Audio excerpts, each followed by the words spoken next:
നമ്മൾ ഇന്ന് നോക്കാൻ പോകുന്ന കേരള PSC വില്ലേജ് ഫീൽഡ് അസിസ്റ്റൻറ്റിൻ്റെ ലേറ്റസ്റ്റ് സിലബസിനെ പറ്റിയാണ്.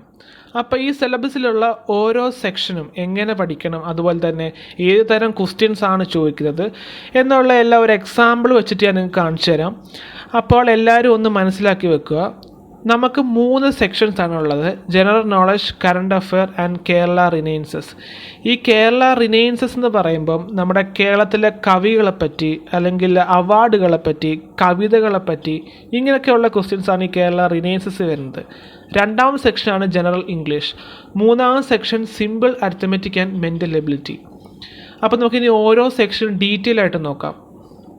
ഫസ്റ്റ് സെക്ഷനാണ് നമ്മുടെ ജനറൽ നോളജ്. ഇതിൽ വരുന്നതാണ് ഭൂമിശാസ്ത്രം അഥവാ ജോഗ്രഫി, നമ്മുടെ കേരളത്തെ പറ്റിയുള്ളതും ഇന്ത്യയെ പറ്റിയുള്ളതും. പിന്നെ കേരളത്തെക്കുറിച്ചുള്ള അടിസ്ഥാന വസ്തുക്കൾ, ഭൂമിശാസ്ത്രം, ചരിത്രം, വ്യവസായങ്ങൾ മുതലായവ. പിന്നെ നമ്മുടെ റിവേഴ്സിനെ മൗണ്ടേഴ്സിനെ പറ്റിയുള്ളത്, അതുപോലെ ഇന്ത്യയിലുള്ളതായാലും കേരളത്തിലുള്ളതായാലും നമ്മുടെ പുഴകളെ പറ്റിയുള്ളതാണ്, മൗണ്ടൻസിനെ പറ്റിയുള്ള അങ്ങനെയുള്ള റിലേറ്റഡായ ക്വസ്റ്റ്യൻസ് ഉണ്ടാവും. പിന്നെ സ്റ്റേറ്റ് ആൻഡ് യൂണിയൻ ടെറിട്ടറീസ്, പിന്നെ ഇന്ത്യൻ ഇൻഡിപെൻഡൻറ്റ് ഹിസ്റ്ററി, പിന്നെ അതുകൊണ്ട് പഞ്ചവത്സര പദ്ധതികൾ അല്ലെങ്കിൽ ഡിഫറൻസ് സ്കീമുകൾ, നമ്മുടെ കേന്ദ്ര സംസ്ഥാന ഗവൺമെൻറ് സ്പോൺസർ ചെയ്യുന്ന പല സ്കീമുകളെ പറ്റിയുള്ള ക്വസ്റ്റ്യൻസ് ഉണ്ടാവും. പിന്നെ സ്ത്രീ സംരക്ഷണ ബില്ലുകൾ അഥവാ ഹ്യൂമൻ റൈറ്റ് അല്ലെങ്കിൽ പ്രൊട്ടക്ഷൻ ബില്ലുകൾ. Then national park and biosphere, നമ്മുടെ ദേശീയ ഉദ്യാനങ്ങളും ജൈവമണ്ഡലങ്ങളും മുതലായവ.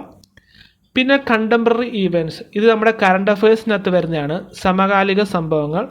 പിന്നെ രാഷ്ട്രീയം, സാമ്പത്തിക ശാസ്ത്രം, അതായത് പൊളിറ്റിക്സ്, എക്കണോമിക്സ്, ലിറ്ററേച്ചർ, ഇതൊക്കെ നമ്മുടെ കറണ്ട് അഫയേഴ്സ് വരുന്നതാണ്.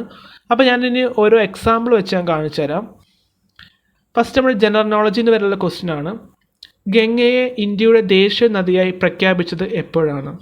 ഇതിൻ്റെ ഉത്തരമാണ് 2008 നവംബർ. അടുത്ത കറണ്ട് അഫയറിനുള്ള ഒരു ചോദ്യമാണ്: COVID-19-നെതിരെ 100% വാക്സിനേഷൻ നേട്ടം കൈവരിച്ച ഇന്ത്യൻ നഗരം ഏതെന്നാണ് ചോദ്യം. ഇതിൻ്റെ ഉത്തരമാണ് ഭുവനേശ്വർ. അടുത്ത കേരള റിനൈൻസസിനുള്ള ചോദ്യമാണ്: ആരാണ് കല്ലുമല സമരത്തിൻ്റെ നേതാവ്? ഇതിൻ്റെ ഉത്തരമാണ് അയ്യങ്കാളി. അപ്പോൾ ഇങ്ങനെയൊക്കെയാണ് ക്വസ്റ്റ്യൻസ് വരുന്നത്. നമുക്ക് അടുത്ത സെക്ഷനിലോട്ട് പോകാം. അടുത്ത സെക്ഷൻ നമ്മുടെ ജനറൽ ഇംഗ്ലീഷ് ആണ്. ഇതിനകത്ത് വരുന്നത് വാക്യങ്ങളുടെ തരങ്ങളും വാക്യങ്ങളുടെ കൈമാറ്റവും, അതായത് sentence and interchange of sentence. Then നമ്മുടെ primary and auxiliary verbs. Then പ്രത്യക്ഷവും പരോക്ഷവുമായ പ്രസംഗം, അതായത് ഡയറക്റ്റ് ആൻഡ് ഇൻഡയറക്റ്റ് സ്പീച്ച്. പിന്നെ അത് കറക്ഷൻ ഓഫ് സെൻറ്റൻസ്, പിന്നെ active and passive voice. Then ഏകവചനവും ബഹുവചനവും, പിന്നെ ലിംഗമാറ്റം, പിന്നെ കൂട്ടായ നാമങ്ങൾ, singular and plural, change of gender, collective nouns. Then മറ്റു വാക്കുകളിൽ നിന്നുള്ള പദരൂപീകരണവും, അതായത് word formation from other words. Then compound words. Then use of prefix and suffix. Then പര്യായങ്ങളും വിപരീത പദങ്ങളും, അതായത് നമ്മുടെ സിനോണിംസും ആൻറ്റണിംസും. ഇതൊരു എല്ലാ ചോദ്യത്തിലും ഉറപ്പായിട്ടും ചോദിക്കുന്ന ക്വസ്റ്റ്യൻ ആണിത്, സിനോണിംസും ആൻറ്റണിംസും. ഈ സിനോണിംസ് എന്ന് വെച്ചാൽ നമ്മുടെ ഒരു വാക്കിൻ്റെ അതേ അർത്ഥം വരുന്ന വേറൊരു വാക്ക് നമ്മുടെ ഓപ്ഷനിൽ നിന്ന് നമ്മൾ ചൂസ് ചെയ്യാൻ ചോദിക്കും, അതാണ് സിനോണിംസ്. ഈ ആൻറ്റണിംസ് എന്ന് വെച്ചാൽ ഒരു വാക്കിൻ്റെ ഓപ്പോസിറ്റ് അർത്ഥം വരുന്ന വാക്ക് നമ്മൾ തന്നിരിക്കുന്ന ഓപ്ഷനിൽ നിന്ന് നമ്മൾ ചൂസ് ചെയ്യാനായിരിക്കും ക്വസ്റ്റ്യൻ. അതാണ് സിനോണിംസും ആൻറ്റണിംസും. ഇതൊരു ഇമ്പോർട്ടൻറ്റ് ചോദ്യമാണ്. ദെൻ അടുത്തത് പദങ്ങളും അവയുടെ അർത്ഥങ്ങളും, നമ്മുടെ idioms and their meanings. Then spelling test. നമുക്ക് ഒരു വാക്കിൻ്റെ തെറ്റായ രീതിയിലുള്ള സ്പെല്ലിംഗ് 4 ഓപ്ഷൻ തന്നിരിക്കുക. ആ ഓപ്ഷനിൽ നിന്ന് കറക്റ്റ് ഉത്തരം നമ്മൾ കണ്ടുപിടിക്കാനായിരിക്കും നമ്മുടെ ചോദ്യം. അപ്പോൾ ഇതിൻ്റെ എല്ലാം ഒരു എക്സാമ്പിൾ വെച്ച് ഞാൻ കാണിച്ചു തരാം. I have been working in the school dash 2006. ഇതിൻ്റെ ഉത്തരമാണ് സിൻസ് ആണ്. അതായത് 2006 മുതൽ ഞാൻ ഈ സ്കൂളിൽ ജോലി ചെയ്യുന്നു, അതാണ് I have been working in the school since 2006. അടുത്ത ക്വസ്റ്റ്യൻ ആണ്: choose the correct spelled word. അപ്പോൾ ഈ ഓപ്ഷനിൽ കൊടുത്തേക്കുന്ന വാക്കിൻ്റെ യഥാർത്ഥ സ്പെല്ലിംഗ്, കറക്റ്റ് സ്പെല്ലിംഗ് ഏതാണെന്നാണ്.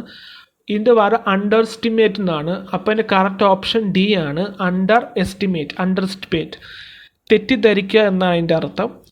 അടുത്ത ക്വസ്റ്റ്യൻ ആണ്: choose the word opposite in the meaning to the given word. അപ്പോൾ ഈ ബ്രൈറ്റ് എന്ന് പറഞ്ഞേക്കുന്ന വേർഡിൻ്റെ ഓപ്പോസിറ്റ്, അതായത് ആൻറ്റണിംസ് ഏതാണെന്നാണ് കണ്ടുപിടിക്കാൻ പറഞ്ഞേക്കുന്നത്. ഈ ബ്രൈറ്റ് എന്ന് വെച്ചാൽ നല്ല പ്രകാശമുള്ള, അപ്പോൾ അതിൻ്റെ ഓപ്പോസിറ്റ് ഡള്ളാണ്. ബാക്കി കൊടുത്തിരിക്കുന്ന 3 എണ്ണവും അതിൻ്റെ സിനോണിംസ് ആണ്. അപ്പോൾ ഇങ്ങനെയാണ് ഇന്നത് ക്വസ്റ്റ്യൻസ് ചോദിക്കുന്നത്. നമുക്ക് അടുത്ത സെക്ഷൻ എന്ന് പറയുന്നത് simple arithmetic and mental ability ആണ്. ഇതിനകത്ത് വരുന്നത് നമ്മുടെ ലളിതവൽക്കരണം, അതായത് സിംപ്ലിഫിക്കേഷൻ. നമ്മളിത് 8ലും 9ലും 10ലൊക്കെ പഠിക്കുന്ന മാത്സ് ആണ് ഇതൊക്കെ.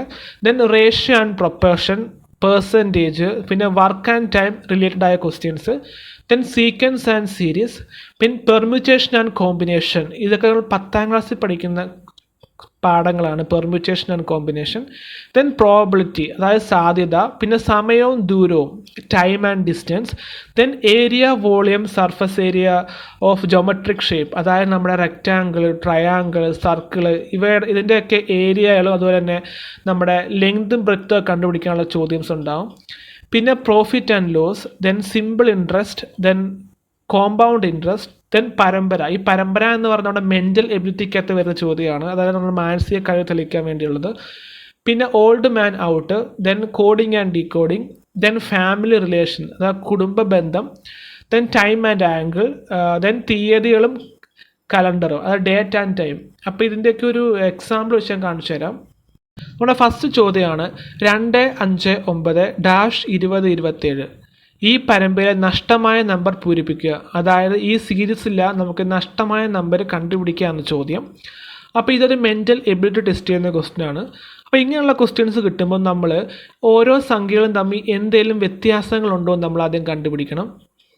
അതായത് 2ഉം 5ഉം തമ്മിൽ എന്തെങ്കിലും വ്യത്യാസമുണ്ടോ, അല്ലെങ്കിൽ 2ലൂടെ എത്ര കൂട്ടുമ്പോഴാണ് നമുക്ക് 5 കിട്ടുന്നത്. 2ലൂടെ നമ്മളൊരു 3 കൂട്ടുമ്പോഴാണ് നമുക്ക് 5 കിട്ടുന്നത്. അടുത്ത 5ൻ്റെ കൂടെ എത്ര കൂട്ടുമ്പോഴാണ് നമുക്ക് 9 കിട്ടുന്നത് നോക്കാം. 5ൻ്റെ കൂടെ നമ്മൾ 4 കൂട്ടുമ്പോഴാണ് നമുക്ക് 9 കിട്ടുന്നത്. അപ്പം നമ്മൾ ഈ ഒരു സീക്വൻസ് നോക്കുമ്പോൾ നമുക്ക് മനസ്സിലാവും ഒരു കണക്ഷൻ പോയിട്ടുണ്ടെന്ന്. 3 കഴിഞ്ഞിട്ട് 4ആണ് വന്നിരിക്കുന്നത്. അപ്പോൾ അടുത്ത എന്തായാലും നമ്മൾ 9ൻ്റെ കൂടെ 5 കൂട്ടുമ്പോഴായിരിക്കും ഈ വാല്യൂ കിട്ടുന്നതെന്ന് നമുക്കൊരു ഊഹം കിട്ടും. അപ്പോൾ നമുക്ക് കൂട്ടി നോക്കാം. 9ൻ്റെ കൂടെ നമ്മൾ 5 കൂട്ടുമ്പോൾ നമുക്ക് 14 കിട്ടി. ഇനി ഈ 14ൻ്റെ കൂടെ നമ്മൾ എത്ര കൂട്ടുമ്പോഴാണ് 20 കിട്ടുന്നതെന്ന് നോക്കാം. ഈ സീരീസ് പോയിരിക്കുന്നത് 3, 4, 5, 6. അപ്പോൾ ഈ 14ൻ്റെ കൂടെ നമ്മൾ 6 കൂട്ടുമ്പോഴാണ് 20 കിട്ടുന്നത്. ഇപ്പോൾ നമുക്ക് മനസ്സിലായി ഈ ഫില്ല് ചെയ്യേണ്ട അടുത്ത് 14ആണ് ഇവിടുത്തെ ഉത്തരവെന്ന്. അതുപോലെ തന്നെ 20ൻ്റെ കൂടെ നമ്മൾ അടുത്ത 3, 4, 5, 6, 7 അടുത്ത 20ൻ്റെ കൂടെ 7 കൂട്ടുമ്പോഴാണ് നമുക്ക് 27 കിട്ടുന്നത്. അപ്പോൾ ഇവിടുത്തെ ഉത്തരം നമ്മുടേത് 14ആണ്. അപ്പോൾ ഇങ്ങനെയാണ് നമ്മുടെ ആ മെൻ്റൽ എബിലിറ്റി, അതായത് നമ്മുടെ ഈ സീരീസ് ക്വസ്റ്റ്യൻസ് ഒക്കെ കംപ്ലീറ്റ് ചെയ്യുന്നത്. അപ്പോൾ നമ്മൾ നോക്കുക ഓരോ സംഖ്യകളും തമ്മിൽ എന്തെങ്കിലുമൊക്കെ വ്യത്യാസങ്ങളുണ്ടോ, അല്ലെങ്കിൽ ഈ 2ൻ്റെ കൂടെ എത്ര കൂട്ടുമ്പോഴാണ്, അല്ലെങ്കിൽ എത്ര ഹരിക്കുമ്പോഴാണ്, ഇങ്ങനെയൊക്കെയുള്ള എന്തെങ്കിലും കണക്ഷൻസ് ഉണ്ടോ നമ്മൾ ചെക്ക് ചെയ്യണം.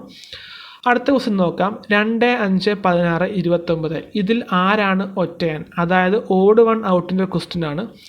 അപ്പോൾ ഈ ഒരു സീക്വൻസ് കാണുമ്പോൾ അറിയാത്തവർക്കറിയാം ഇതൊരു പ്രൈം നമ്പറിൻ്റെ സീക്വൻസ് ആണ്. നമുക്കറിയാം പ്രൈം നമ്പർ എന്ന് വെച്ചാൽ ഒരു സംഖ്യയെ ആ സംഖ്യ കൊണ്ടും അതും 1 കൊണ്ടും മാത്രം പൂർണ്ണമായും ഹരിക്കാൻ പറ്റുന്ന സംഖ്യകളെയാണ് നമ്മൾ പ്രൈം നമ്പേഴ്സ് എന്ന് വിളിക്കുന്നത്. ഇവിടെ 2 എടുക്കുകയാണെന്നുണ്ടെങ്കിൽ 2നെ നമുക്ക് 2 വെച്ചും അതുപോലെ 2നെ 1 വെച്ചും നമുക്ക് പൂർണ്ണമായിട്ടും ഹരിക്കാൻ പറ്റും. അപ്പോൾ 2 ഒരു പ്രൈം നമ്പറാണ്. അടുത്ത 5 എടുത്താൽ അതുപോലെ തന്നെയാണ്. 5നെ 5 വെച്ചും അതുപോലെ തന്നെ 1 വെച്ചും നമുക്ക് പൂർണ്ണമായിട്ടും ഹരിക്കാൻ പറ്റും. വേറെ ഒരു നമ്പർ കൊണ്ട് നമുക്ക് പൂർണ്ണമായിട്ടും ഡിവൈഡ് ചെയ്യാനൊക്കത്തില്ല. അതാണ് പ്രൈം നമ്പേഴ്സ്. അടുത്ത 16 എടുക്കുകയാണെന്നുണ്ടെങ്കിൽ 16നെ 16 വെച്ചും അതുപോലെ 16നെ 1 വെച്ചും പിന്നെ 8 വെച്ചും നമുക്ക് പൂർണ്ണമായിട്ട് ഹരിക്കാൻ പറ്റും. അപ്പോൾ 2ൽ കൂടുതൽ നമുക്ക് നമ്പേഴ്സ് വെച്ചിട്ട് നമുക്ക് 16നെ ഹരിക്കാൻ പറ്റും. അപ്പോൾ ഇതൊരു പ്രൈം നമ്പർ അല്ല. അടുത്ത് 29 ആണ്. 29 പ്രൈം നമ്പറാണ്. അപ്പോൾ നമുക്ക് ഇതിൽ നിന്ന് മനസ്സിലാക്കാം 16ആണ് ഇതിനകത്ത് ഓഡ് വൺ ഔട്ടെന്ന്. ഇതാണ് നമ്മുടെ പ്രൈം നമ്പറിൻ്റെ ആ ഒരു സീരീസ് 2, 3, 5, 7 ഇങ്ങനെയാണ് പ്രൈം നമ്പേഴ്സ് പോകുന്നത്. അപ്പോൾ നമ്മുടെ ഈ ചോദ്യത്തിൻ്റെ ഉത്തരം നമ്മുടെ 16ആണ്, ഇതിനകത്ത് ഓഡ് വൺ ഔട്ട്. അടുത്ത ചോദ്യം, ഒരു സമചതുരത്തിൻ്റെ ഡയഗണലിൻ്റെ നീളം 6 സെൻറ്റിമീറ്റർ ആണെങ്കിൽ വിസ്തീർണം കണ്ടെത്തുക. അതായത് നമ്മുടെ സമചതുരം എന്ന് വെച്ചാൽ നമ്മുടെ സ്ക്വയർ ആണ്. ഒരു സ്ക്വയറിൻ്റെ ഡയഗണലിൻ്റെ നീളം 6 സെൻറ്റിമീറ്റർ ആണെങ്കിൽ ഏരിയ കണ്ടുപിടിക്കുക എന്നുള്ളതാണ്. ഇത് നമ്മൾ 9ാം ക്ലാസ്സിലും 10ാം ക്ലാസ്സിലൊക്കെ പഠിക്കുന്ന ചോദ്യമാണ്. ഇങ്ങനെയുള്ള ഏരിയ കണ്ടുപിടിക്കുന്നത് ഇപ്പോൾ റെക്റ്റാങ്കിളിൻ്റെ ആയാലും ട്രയാങ്കിളിൻ്റെ എല്ലാത്തിനും ഓരോ ഫോർമുലാസ് ഉണ്ട്. അപ്പോൾ ഈ ഫോർമുല നമ്മൾ പഠിച്ചു വെച്ചേക്കുക, എങ്കിൽ മാത്രമേ നമുക്ക് ഇങ്ങനെയുള്ള ചോദ്യംസൊക്കെ ചെയ്യാക്കത്തുള്ളൂ. ഇവിടെ ഇപ്പോൾ നമ്മുടെ സ്ക്വയറിനെ പറ്റിയാണ് ചോദിക്കുന്നത്. അപ്പോൾ ഒരു സ്ക്വയർ ഡയഗണൽ 6 സെൻറ്റിമീറ്റർ ആണെന്നുണ്ടെങ്കിൽ അതിൻ്റെ ഏരിയ കണ്ടുപിടിക്കുകയാണ് ചോദ്യം.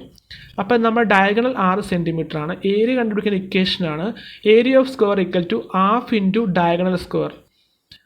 അതായത് നമ്മുടെ ഹാഫ് ഇൻറ്റു നമ്മുടെ ഡയഗണൽ 6 ആണ്. അപ്പോൾ 6ൻ്റെ സ്ക്വയർ എടുക്കുക, അതായത് 6, 6, 36. അപ്പോൾ 36നെ നമ്മൾ 2 വെച്ചിട്ട് ഹരിക്കുക, അപ്പോൾ നമുക്ക് 18 കിട്ടും. അപ്പോൾ ഇതിൻ്റെ ഏരിയ എന്ന് പറയുന്നത് 18 ആണ്. അപ്പോൾ ഈ ഒരു ഫോർമുല നമ്മൾ പഠിച്ചു വെച്ചാൽ മാത്രമേ നമുക്ക് ചെയ്യാൻ പറ്റത്തുള്ളൂ. അപ്പം ഇത്രയാണ് നമ്മുടെ ഈ സിലബസിനകത്തുള്ളത്. അപ്പം നിങ്ങൾക്ക് ഇതൊക്കെ മനസ്സിലായെന്ന് ഞാൻ വിശ്വസിക്കുന്നു. അപ്പോൾ ഇങ്ങനെയുള്ള കണക്കിൻ്റെ ക്വസ്റ്റ്യൻസൊക്കെ ഞാൻ വീഡിയോസായിട്ട് ഇനി അപ്ലോഡ് ചെയ്യുന്നുണ്ട്. അപ്പം നിങ്ങൾക്ക് എന്തെങ്കിലുമൊക്കെ ഡൗട്ട് ഉണ്ട് എന്നുണ്ടെങ്കിൽ താഴെ കൊടുത്തിരിക്കുന്ന വാട്സപ്പ് നമ്പറിൽ നിങ്ങൾ മെസ്സേജ് അയയ്ക്കുക. അതുപോലെ തന്നെ ഈ ഒരു ഫയൽ നിങ്ങൾക്ക് വേണമെന്നുണ്ടെങ്കിൽ താഴെ ലിങ്ക് കൊടുത്തിട്ടുണ്ട്. ആ ലിങ്കിനകത്ത് കയറി നിങ്ങൾക്ക് ഈ ഫയൽ കിട്ടും. നിങ്ങൾക്ക് ഡൗൺലോഡ് ചെയ്ത് വീണ്ടും നോക്കി പഠിക്കാവുന്നതാണ്. അപ്പോൾ എൻ്റെ ഈ ഒരു വീഡിയോ നിങ്ങൾക്ക് ഇഷ്ടമായെന്നുണ്ടെങ്കിൽ നിങ്ങൾ ലൈക്ക് ചെയ്യുക. അതുപോലെ നിങ്ങൾ സബ്സ്ക്രൈബ് ചെയ്തിട്ടില്ല എന്നുണ്ടെങ്കിൽ നിങ്ങൾ സബ്സ്ക്രൈബ് ചെയ്യുക.